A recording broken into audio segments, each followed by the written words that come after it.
So, what is a marital waiver and why is it important?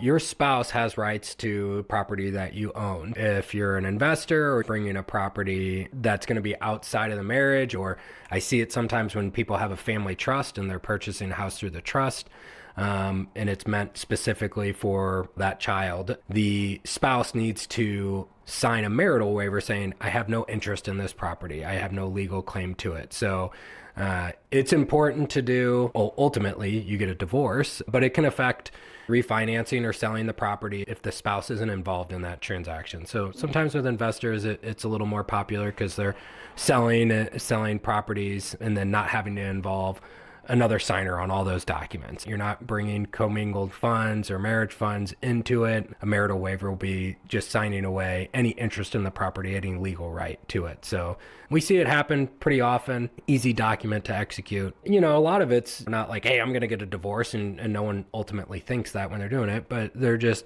looking at, hey, we're going to avoid having all these extra signatures, especially if the spouse isn't on the loan and they didn't qualify for it, things like that when buying.